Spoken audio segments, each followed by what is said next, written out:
From Crimson Arc Media, on behalf of the people of Baja, introduce the Architecture of Trust, an introduction to the Kitab-i-Ahd, Baha'u'llah's Book of the Covenants. Hello, and Allahabad. This is Joshua Adams. I'm here today to present an introductory video on Baha'u'llah's Kitab-i-Ahd.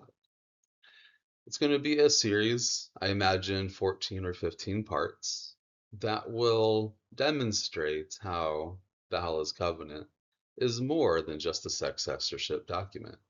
If you're a member of the Baha'i faith, an ex-member, or just have crossed paths with Baha'is in any way, you will learn that the Kitab-i-Ahd is vital to the Baha'i faith's current administrative order.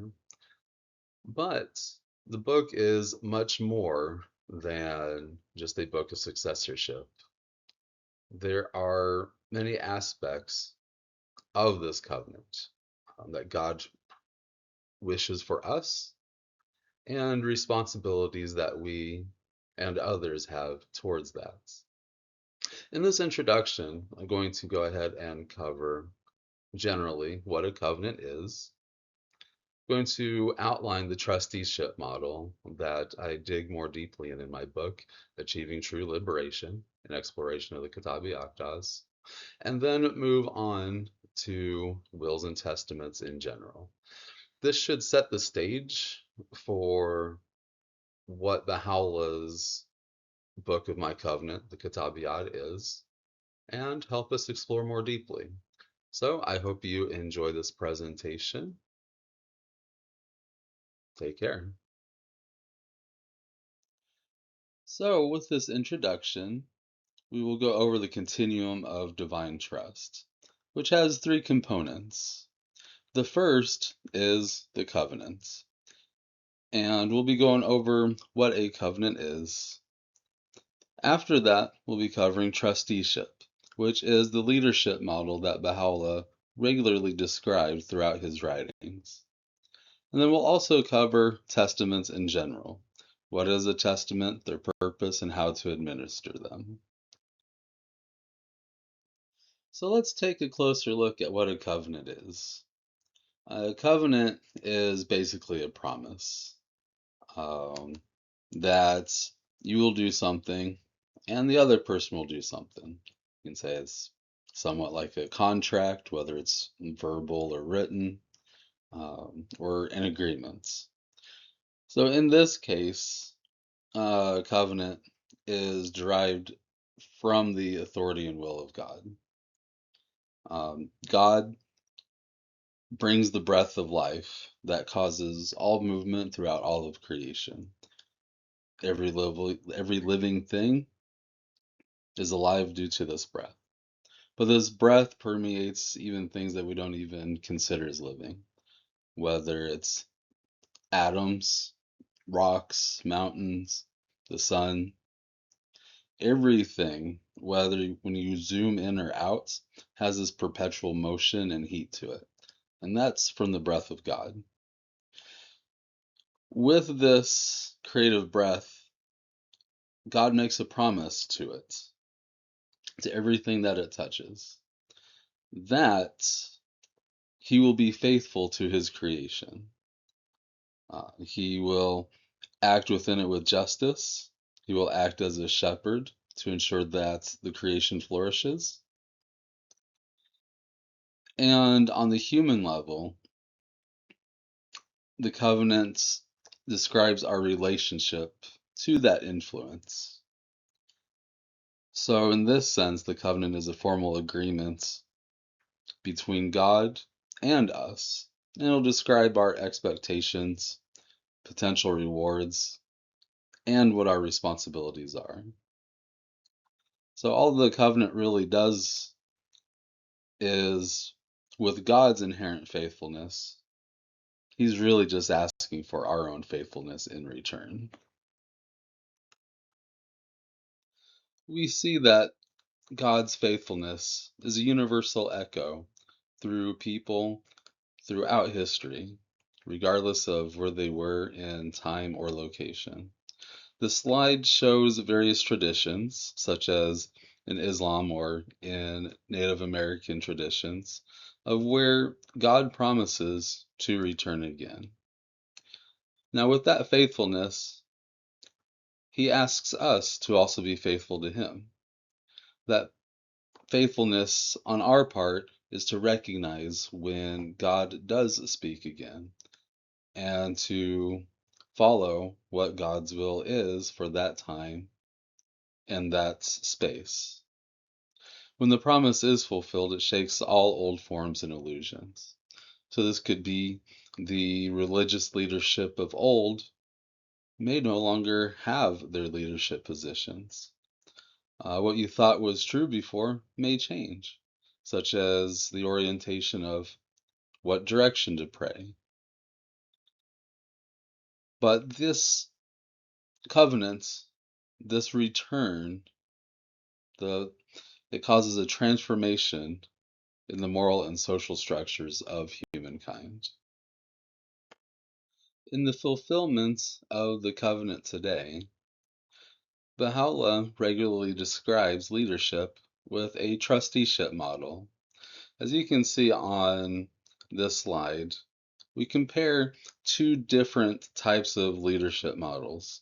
On the left, we're looking at the domination pattern, which seems to be a fairly common mode of leadership.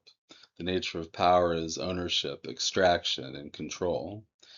And those that the leader rules over, the subjects are treated as objects or property or human resources. And the purpose of that, it's imposed upon people. It can be for the ruler's prestige, it could be for self-preservation, or it could just be they just want to have power.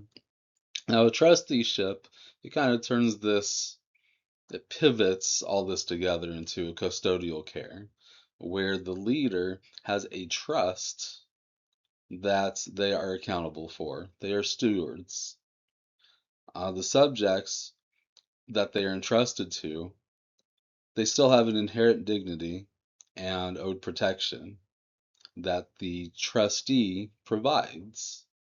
And the purpose of it is to show justice, fairness, care, and in religion, fidelity to God's command.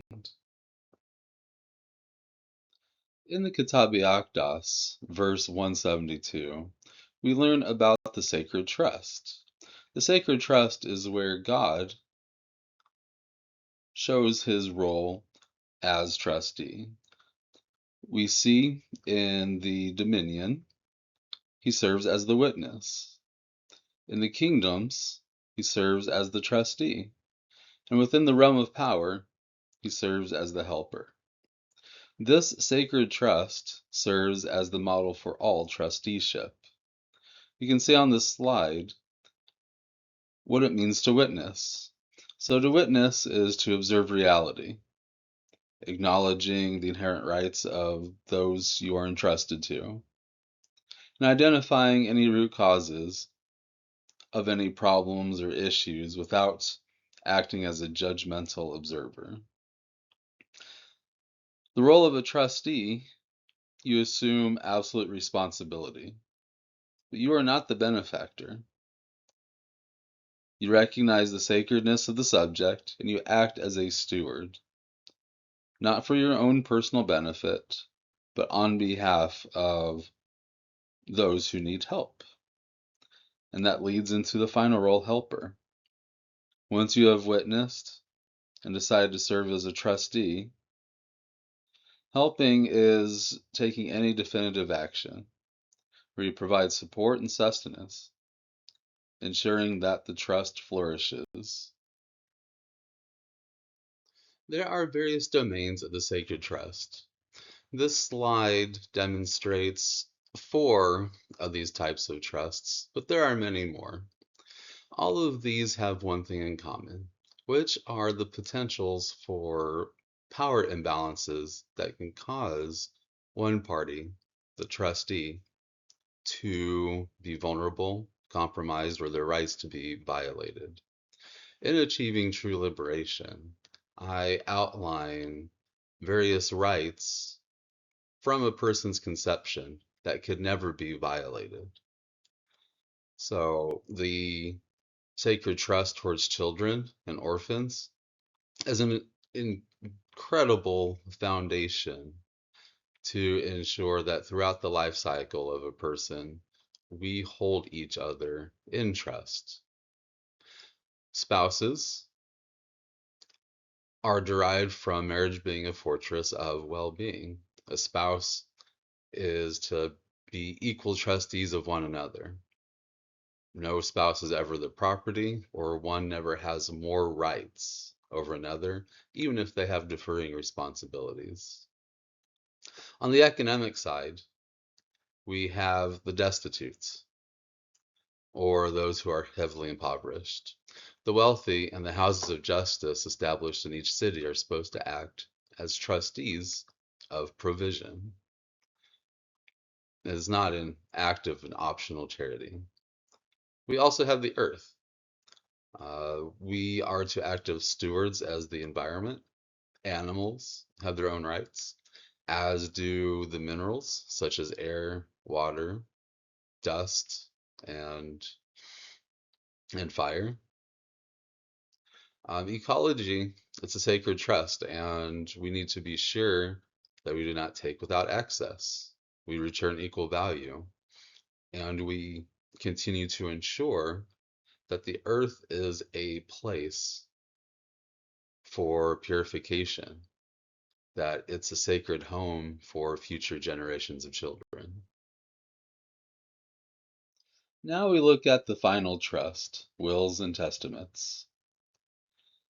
A will and testament is meant as a way to order life as a preparation for death. Baha'u'llah enjoins writing a will and testament for every soul. A will and testament goes beyond assets and is executed by a testator who is entrusted to fulfill the will and testament. They fulfill that not as a beneficiary, but as a trustee.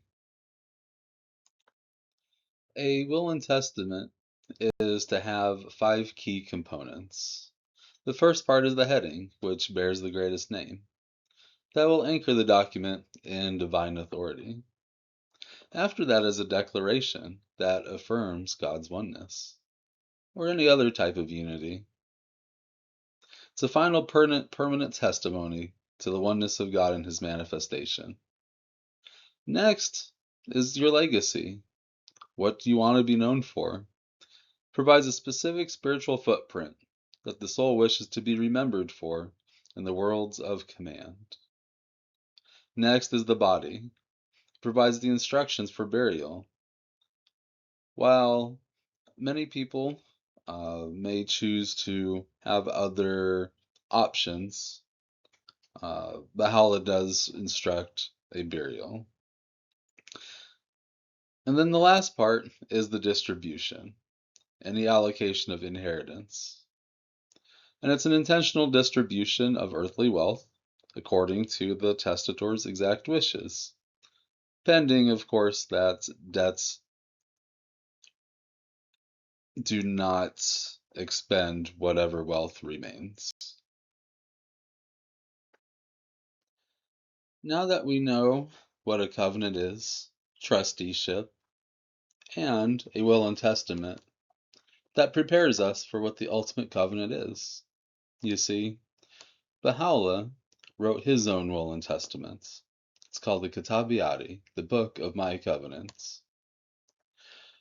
When Baha'u'llah was preparing to depart, he wanted to leave behind a testament to ensure that his covenant was preserved and that the emerging community is protected under an unbreakable framework of trusteeship. So in our next video, we will start exploring what the Kitab-i-Ahd says. This is the end of the introduction. I appreciate you making it through the end. I invite you to like or subscribe. Please comment, ask any questions, and also visit the website peopleofbaha.world. Once again, this is Joshua Adams, and I hope to see you in the next video.